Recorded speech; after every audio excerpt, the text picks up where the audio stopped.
Վանաձորի հենց սրտում տարիներ շարունակ այս գետնանցումը վերածվել էր աղբանոցի ու հասարակական զուգարանի։ Ամենաբանուկ հատվածում գտնվող տարածքը խորհրդային տարիներից ի վեր մնացել էր անտեսված ու անմխիթար։ Նույն վիճակում էր նաև հարակից այգին։ Այսպես էր մինչև 2018 թվականը։ Ազգային ժողովի նախկին պատգամավոր Կարեն Կարապետյանի նախաձեռնությամբ եւ ազգային բարերար Սամվել Կարապետյանի ներդրումներով տարիներ շարունակ անտեսված տարածքը վերածվեց ժամանակակից բազմաֆունկցիոնալ համալիրի։ Ընդհանուր գաղափարը հետևյալն էր՝ ստանալ քաղաքի կենտրոնին համահունչ ճարտարապետաշինարարական տեսք եւ նաեւ իր օգտագործելիության ֆունկցիոնալության տեսակետից էլ բազմակողմանի լինի։ Եթե տեսնում եք, նախատեսված են գրեթե բոլոր հնարավորությունները մեր Վանաձոր համայնքի բնակիչների համար։ Գետնանցումը կգործի նաև որպես անվտանգ անցուղի, քանի որ վերևում Տիգրան մեծ պողոտան է եւ գիտեք ինքը բավականին բանուկ փողոց է։ Այսօր այստեղ գործում են խաղային գոտիներ, ժամանցի եւ հանգստի վայրեր, կինոկենտրոն։ Տարածքը դարձել է հանդիպումների, ընտանեկան զբոսանքի եւ երիտասարդական ակտիվ կյանքի կենտրոն։ Բնակության համար շատ հետաքրքիր լուծումներով եւ առաջարկություններով հանդես կգա այս համալիրը, իր մեջ ներառելով նաեւ կինո դիտման վայր, թեկուզ փոքր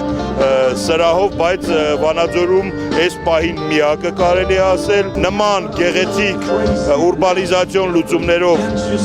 համալիր ունենալը Վանաձորի համար շատ գրավչություն կապահովի մեջ եւ տուրիստների հոսք եւ նաեւ քաղաքը հաճելի կդարձնի հենց համակարգացիների համար։ Կենտրոնի բացման օրը վանաձորցիներին շնորհավորելու էին եկել հայտնի արտիստներ Գարիկ Պապոյան, Սոնա Ռուբենյան եւ Նեմրա խումբը։ Այսօր վանաձորցիները ստանում են հնարավորություն ունենալ կինոթատրոն, ժամանցային կենտրոններ, մի բան, որին պետք է չսպասեն, որը հենց աշխարհում հայտնվել էր, պետք է միանգամից տեղել հայտնվել։ Ուղղակի ինչ-ինչ պատճառներով ես չգիտեմ, ինչի է տենց եղել։ Այդպես է եղել, արդար չէ, սխալ է եղել, բայց ես ուրախ եմ, որ կան կազմակերպություններ, մարդիկ, ովքեր ջանք ու եռան չեն խնայել, շտկել են դա։ Ուրախ եմ, որ հաջորդ անգամ, եթե ես լինեմ Վանաձորում, իմ երեխան հետս լինի, ես կիմանամ, որ ժամանցի կենտրոն կա, կգնամ իր համար զբաղմունքը կապահովեմ։ Շատ մեծ նվեր է կարծում եմ Վանաձորի վանաձորցիների համար։ Ցանկացած քաղաքի բնակիչ իրավունք ունի իր քաղաքում ունենալ նման ուրեմն կենտրոններ, չգիտեմ, նման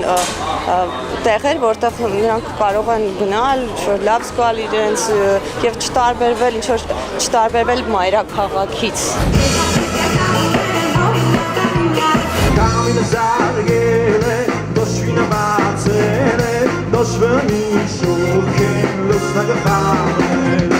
Կարապետյանների ներդրումներն ուղղված են համայնքների համաչափ զարգացմանը եւ նպատակ ունեն Երևանից զատ նպաստել նաեւ այլ քաղաքների ու համայնքների առաջընթացին։